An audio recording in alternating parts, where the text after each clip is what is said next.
Hai hai hai. Selamat datang kembali di channel Min Donghua. Kali ini kita akan melanjutkan cerita Donghua, Battle Troop di Heaven. Gak pakai lama lagi, langsung aja kita ke ceritanya. Check it out. Sialan, bagaimana mereka bisa muncul lebih awal? Kata si bungkuk dengan tercengang. Mereka? Jelas, dengan kekuatan jiwa alam Xiaoyan, dia dapat mendengar pembicaraan keempat orang itu yang menggunakan transmisi jiwa. Setelah melihat sosok-sosok yang muncul di sekitar mereka, semua orang segera mengetahuinya bahwa tidak semua sosok yang muncul itu merupakan sosok manusia. Ada juga binatang buas di antara mereka. Bahkan ada hal lain selain binatang buas. Adapun orang yang memblokir pukulan Xiaoyan itu adalah sosok berjubah abu-abu. Saat Xiaoyan melihatnya, dia menemukan bahwa sosok ini memiliki 3 kepala yang ganas. Tentu saja, meskipun sosok itu dapat memblokir serangan Xiaoyan, namun lengan di depannya juga patah. Kelihatannya tidak mudah bagi sosok itu menahan pukulan Xiaoyan. Pada saat yang sama, semua sosok yang baru muncul juga bergegas menuju Xiaoyan. Bahkan iblis tanpa wajah juga bergegas menuju Xiaoyan dengan ganas. Melihat pemandangan itu, Xiaoyan juga tampak aneh, karena sosok-sosok ini benar-benar mengabaikan si bungkuk dan lainnya, seolah-olah hanya Xiaoyan satu-satunya yang ada di platform ini. Pada saat ini, mata Lantian juga tiba-tiba menyusut. Saat melihat 7 atau 8 sosok itu, bahkan dia dan lainnya juga sangat terkejut, seolah-olah mereka tidak bisa mempercayai kemunculan para sosok itu. Raja Iblis berkepala 3, Pak Tua Tianli, dan Golem Batu. Bukankah mereka semua muncul setelah iblis tanpa wajah? Bahkan ada orang lain yang belum pernah saya lihat sebelumnya. Jadi, bagaimana situasi ini bisa terjadi? Saya tidak tahu, mungkin itu ada hubungannya dengan orang ini. Lagi pula, monster dan iblis yang muncul dalam uji coba ini, konon mereka semua berasal dari klan Jimmy yang pernah merampas tubuh mereka.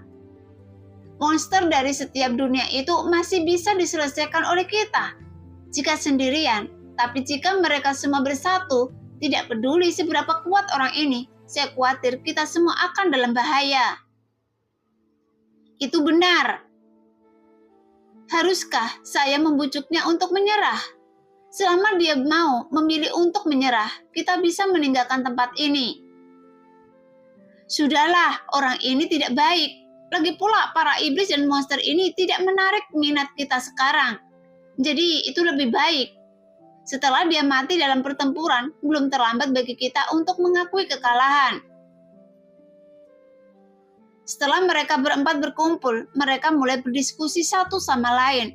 Namun saat mereka sedang berbicara, tiba-tiba mereka berempat tercengang. Karena mereka dapat merasakan niat pembunuh yang kuat di sekitar mereka. Jelas saat mereka sedang berbicara, mata Xiaoyan memperhatikan mereka, meski hanya sesaat, tapi itu sudah cukup untuk mengingatkan beberapa orang itu bahwa jika Xiaoyan tidak mati dalam pertempuran ini, maka mereka berempat tidak akan bisa lolos dari kematian. Pada saat ini, mereka berempat berkeringat dingin di bawah tekanan Xiaoyan, sehingga mereka tidak berani lagi berbicara dengan mudah. Segera mereka saling memandang satu sama lain, namun tidak segera mengambil tindakan, karena mereka merasa di bawah pengepungan seperti itu, Xiaoyan mungkin tidak bisa melarikan diri dengan selamat. Selain 3 sebelumnya, saat ini total ada 10 musuh, dan semuanya terlihat sangat aneh, dan saya tidak tahu kekuatan apa yang dimiliki mereka. Tapi waktunya juga tepat, karena mereka muncul bersama, maka persidangan bisa diakhiri lebih awal. Dan ini juga dapat menghemat waktu. Setelah memikirkan hal ini, Xiaoyan bergerak maju dan mundur sedikit. Bagaimanapun, belum terlambat untuk mengambil tindakan. Setelah melihat situasi di depan Xiaoyan dengan jelas, segera kekuatan jiwa dari alam menyebar dengan gila-gilaan untuk merasakan nafas mereka dengan jelas. Kekuatan setiap sosok ini tidaklah lemah, tapi tidak ada keberadaan yang sangat kuat. Jadi uji coba di antara ilusi nyata ini, ilusi seharusnya tidak terlalu sulit untuk menyelesaikannya. Setelah Xiaoyan tertegun dan mengetahui tidak dapat menghindari pengepungan ini, maka dia hanya perlu memulai pertempuran secara langsung. Segera avatar Dewa Asli tiba-tiba bergegas keluar dari bayang-bayang Xiaoyan, dan tubuhnya langsung membengkak menjadi ribuan kaki. Kemudian dia melancarkan serangan sembarangan terhadap 10 musuh, kecuali 3 orang yang terluka parah sebelumnya. Di antara 7 sisanya ada 2 binatang buas dan monster yang gemuk. Meskipun 4 sisanya adalah manusia, tapi semuanya terlihat sangat aneh. Dan mereka menghadapi serangan avatar Dewa Asli.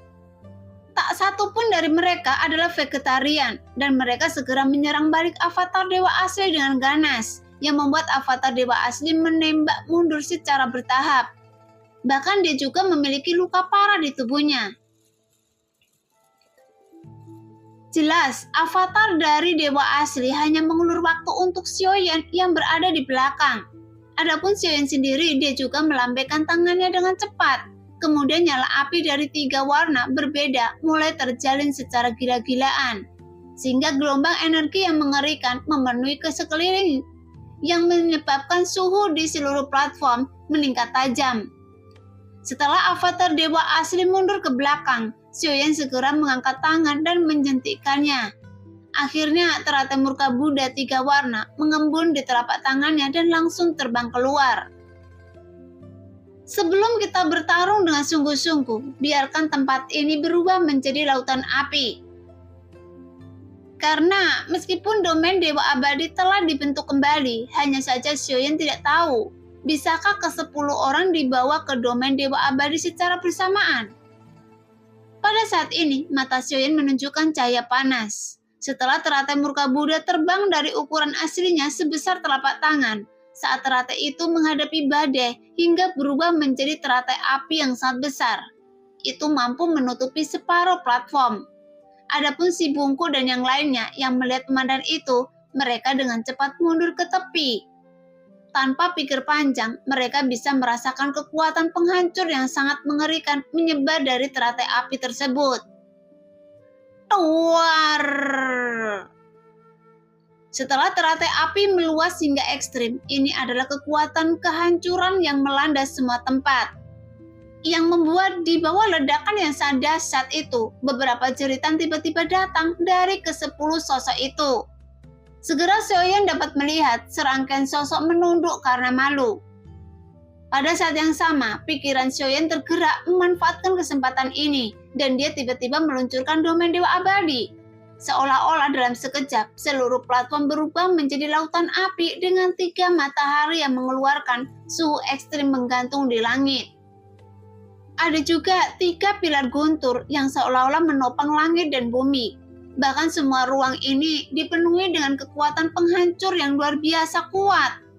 Bagaimanapun 3 hati api atau 3 jantung guntur, mereka semua memiliki kekuatan penghancur yang paling mengerikan. Sekarang nyala api dan guntur juga menyapu segala arah. Sepertinya ruang ini adalah tungku alkimia yang besar. Setiap orang yang datang ke domain Dewa Abadi Xiaoyan, semuanya menjadi bahan pemurni obatnya. Dan 10 sosok itu juga diselimuti dengan nyala api yang ekstrim. Bahkan si Bungku dan yang lainnya, mereka juga ada di antara sosok itu. Namun, dan mereka semua juga tampak ketakutan. Bagaimanapun, semua sosok-sosok itu menampilkan rasa sakit yang tak tertahankan. Seolah-olah mereka semua akan dimurnikan seperti bahan obat. Hei, orang-orang ini memiliki niat membunuh. Jadi apa yang harus dilakukan? Mari bekerja sama untuk menghancurkan domain Dewa Abadinya terlebih dulu. Lantian berkata dengan tergesa-gesa. Mendengar itu, ketiga orang lainnya juga mengangguk dengan cemas. Tepat ketika mereka berempat hendak mengambil tindakan, domain Dewa Abadi Xiaoyan hancur tanpa peringatan apapun. Namun pada saat domain Dewa Abadi Xiaoyan meledak, itu juga masih menimbulkan dampak penghancur yang dahsyat. Sehingga si Bungku dan yang lainnya langsung terlempar ke belakang, hingga membentur tirai tipis di pinggir platform.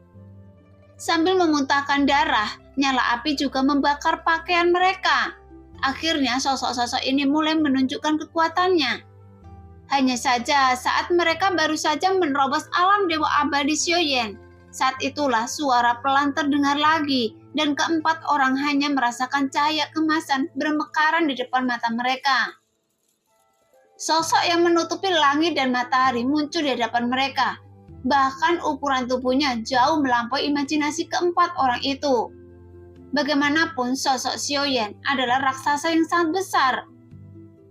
Segera sosok yang sangat besar itu mengulurkan telapak tangannya ke depan, mengambil matahari dan bulan dengan tangan saya. Saat suara rendah terus menyebar, mereka merasa sosok besar itu seperti dewa yang sebenarnya, yang membuat darah mereka begitu gila hingga rasanya seperti akan mendidih. Sehingga 7 lubang dari keempat orang itu mengeluarkan darah. Kemudian telapak tangan raksasa yang menyelimuti seluruh platform dan menggoyangkan dengan keras. Tuar! Suara ledakan yang memekakkan telinga terdengar dengan keras saat platform ini diselimuti oleh telapak tangan raksasa. Ketika kelima jari berkumpul, seolah-olah ada matahari dan bulan di telapak tangannya. Dan itu hancur berkeping-keping, sehingga Xiaoyan tidak dapat memastikan apakah dengan serangan seperti itu dia dapat melenyapkan mereka semua. Jadi dia benar-benar berpikir dia akan menghancurkan mereka sebanyak yang dia bisa. Bagaimanapun, lagi pula, Xiaoyan tidak akan memberi sosok-sosok ini kesempatan untuk bergabung. Jadi dia harus menjadi orang pertama yang bertindak lebih tegas. Gunakan cara yang paling ampuh, berikan pukulan fatal. Lagi pula kekuatan cengkeraman ini cukup kuat, sehingga keempat si bungkuk dan yang lainnya yang berada di tepi juga terpengaruh. Dan namun dalam perhitungan si bungkuk dan yang lainnya, Xiaoyan masih menahan kekuatannya sendiri untuk memberi mereka pelajaran, tetapi tidak sepenuhnya memusnahkan mereka. Nah, demikianlah cerita hari ini. Terima kasih yang sudah menonton video Min Earth sampai selesai. Sampai jumpa di video selanjutnya. Bye-bye.